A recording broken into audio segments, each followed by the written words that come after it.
یہاں بھی ایک شیطان گڑبڑ کروا دیتا ہے. لوگ خرچ کرتے ہیں مگر جیسے کاروبار میں آپ ₹1,00,000 کما سکتے تھے تو اگر آپ 50,000 کما رہے ہیں تو ہم اس کو لاس سمجھتے ہیں نا. تو ایسے خرچ کرنے کی بہت ساری اچھی جگہ تھی جہاں آپ زیادہ ثواب کما سکتے تھے, وہ زیادہ والی جگہ چھوڑ کے آپ کم ثواب والی جگہوں پہ گئے, تو یہ بھی آخرت کے لحاظ سے کیا ہے؟ لاس. اب میں بتاتا ہوں, لوگ جب کمانے کا سوچتے ہیں نا, کوئی مصیبتیں گھر میں آئی ہوئی ہیں, صدقہ کرنا ہے, بلائیں ٹالنی ہے, بکرے کی شامت آ جاتی ہے. بکرا کیا کرتے ہیں؟ کاٹ دیتے ہیں, صدقہ کرتے ہیں بکرا. آپ اللہ نے قرآن میں کہیں بھی نہیں کہا کہ لوگوں کو بکرا کھلاؤ یا بکرے کاٹو. اللہ نے کیا کہا؟ خرچ کرو. خرچ کیوں کہا اور کیا خرچ کرو اس کو نہیں بیان کیا گیا. اس لیے بیان نہیں کیا گیا, کیوں بیان نہیں کیا گیا یہ میں پہلے وہ آیت بتا دوں. یسألونک ماذا ينفقون, قرآن میں آتا ہے کہ یہ لوگ اے نبی آپ سے پوچھتے ہیں کہ ہم کیا خرچ کریں, تو جواب کیا ہونا چاہیے؟ پیسے خرچ کریں, گندم خرچ کریں, بکرا کاٹ کے دینے کسی کو, یہ نہیں کہا. بلکہ اللہ نے جواب میں دیا قل ما انفقتم من خیر فللوالدین والاقربین, ان سے کہہ دیجئے کہ تم جو بھی خرچ کرو تو پہلے والدین پہ, اس کے بعد رشتہ داروں پہ, اور اس کے بعد پھر یتیموں پہ, غرباء پہ, مساکین پہ. تو اللہ نے اس سوال کا جواب ہی نہیں دیا کہ کیا خرچ کریں. کیوں جواب نہیں دیا؟ کہ اسلام کو اس سے بحث نہیں ہے آپ کیا خرچ کر رہے ہیں. اسلام کو اس سے بحث ہے کہ آپ مسکین اور ضرورت مند کی حاجت پوری کر رہے ہیں. اگر وہ حاجت پیسے خرچ کرنے سے پوری ہو رہی ہے تو پیسے خرچ کریں, اگر حاجت روٹی کھلانے سے پوری ہو رہی ہے تو کیا خرچ کریں؟ روٹی کھلائیں اس کو. اگر حاجت اس کو مکان کی ضرورت ہے اور آپ کے پاس ایک مکان پڑا ہوا ہے, پلاٹ پڑا ہوا ہے, اس کی ضرورت اس میں ہے تو آپ اس کو مکان رہائش کے لیے دے دیں. اگر اس کو اس کی ضرورت کیا ہے؟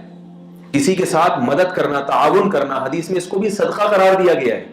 نبی صلی اللہ علیہ وسلم نے فرمایا کہ تم کسی کی مشکل کو پورا کر دیتے ہو. ایک آدمی سفر کر رہا ہے, اس سے سامان نہیں اٹھ رہا, آپ اس کے ساتھ سامان اٹھا دیتے ہیں, اس کے ساتھ اس کی مدد کرتے ہیں, تو یہ بھی کیا ہے؟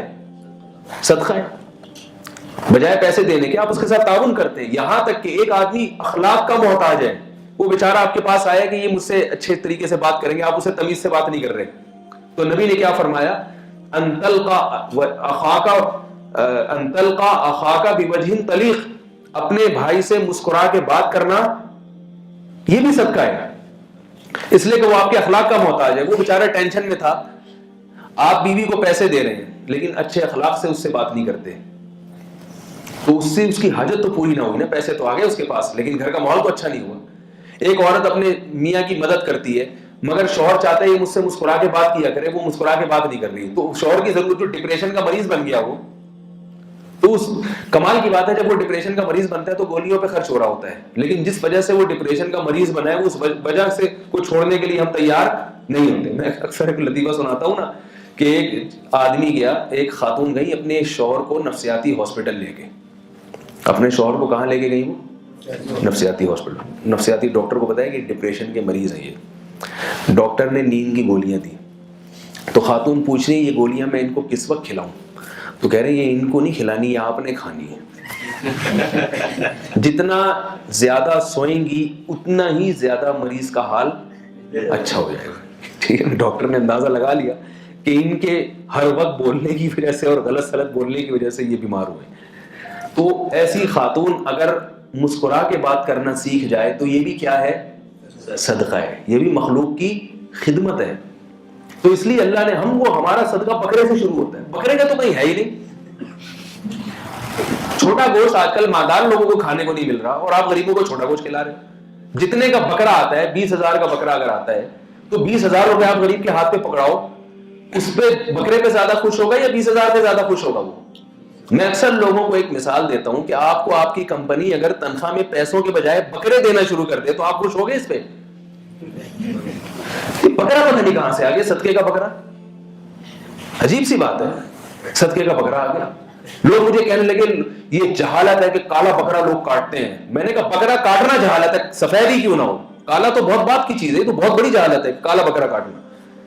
غریب کی حاجت پوری کرے بھائی. اس کو اگر اس کی بچی کی شادی نہیں ہو رہی جہیز کی وجہ سے, جہیز غیر اسلامی رسم ہے, لیکن اگر نہیں ہو رہی بیچاری کی, وہ اس کا داماد جو ہے وہ بڑا نالائق ہے, وہ جہیز کے بغیر شادی نہیں کر رہا, تو اس بچی کو جہیز بنا کے دے دینا یہ کیا ہے؟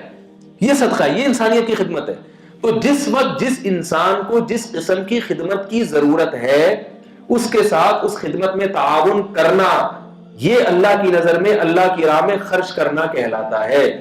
اپنی حیثیت دیکھتے ہوئے ایسا نہ ہو کہ آپ ایسی خدمت کریں کہ کل آپ کو خدمت کی ضرورت پڑ جائے. ٹھیک ہے نا، آپ نے کسی کے ساتھ سامان اٹھوایا، وہ اتنا بھاری تھا کہ پھر آپ کو اٹھانے کے لیے 4 آدمی آئے ہوئے ہیں، تو اپنی حیثیت دیکھ کے اتنا خرچ نہ کریں کہ کل خود کسی سے بھیک مانگنی پڑے آپ کو، اپنی جیب دیکھ کے، لیکن کریں ضرور، یہ اللہ کا حکم ہے. اور ایسا کوئی موقع ہاتھ سے جانے نہیں دینا چاہیے. یہی ہے جو ہمارے ترازو میں یہ نیکیاں رکھی جا رہی ہیں. کل قیامت کے دن بہت افسوس ہوگا جب دوسروں کو دیکھیں گے کہ ان کے جو اعمال کا ترازو ہے وہ نیکیوں سے بھرا ہوا ہے اور ہماری 4 5 6 نیکیاں ٹوٹل پوری زندگی کی رکھی ہوئی ہیں، تو ہمیں اس پر افسوس ہوگا کہ اتنی سی کیوں ہے یہ. ٹھیک ہے نا، اس پر افسوس ہوگا. نبی صلی اللہ علیہ وسلم نے کیا فرمایا؟ حدیث کا مفہوم ہے کہ جنت میں کسی بات کا غم نہیں ہوگا مگر وہ وقت جو اللہ کی یاد کے بغیر گزر جائے اس کا غم ہوگا. کیا مطلب؟ جو وقت بھی نیکی کے بغیر گزر گیا اس کا غم ہوگا. تو اس لیے نیکی میں بڑھ چڑھ کے حصہ لینا چاہیے اور اس زندگی کو یہ بار بار سوچنا چاہیے کہ ایک ہی دفعہ ملی ہے، دوبارہ نہیں ملے گی. لوگ گورے اس کا الٹا مطلب سوچتے ہیں کہ بھائی ایک ہی دفعہ ملی ہے، جی بھر کے جی لو، مزے اڑا لو. اور ہم کیا کہتے ہیں، اسلام کیا کہتے ہیں؟ ایک ہی دفعہ ملی ہے، اسے کسی کام میں لگا دو. وہ اسلام آپ کو صحیح راستہ، واللہ یدعوکم الی دار السلام، اللہ کہتے ہیں ہم تمہیں دار السلام، سلامتی کے راستے کی طرف بلاتے ہیں، اور کافر تمہیں تباہی کے راستے کی طرف بلا رہے ہیں. اللہ تعالی ہم سب کو اپنی زندگی کو نیکیوں سے بھرنے اور گناہوں سے بچانے کی توفیق عطا فرمائے اور اپنے اوقات کو حقیقی معنی میں قیمتی بنانے کی توفیق عطا فرما دے. سبحانک اللہم و بحمدک، نشہد ان لا الہ الا انت، نستغفرک و نتوب الیک.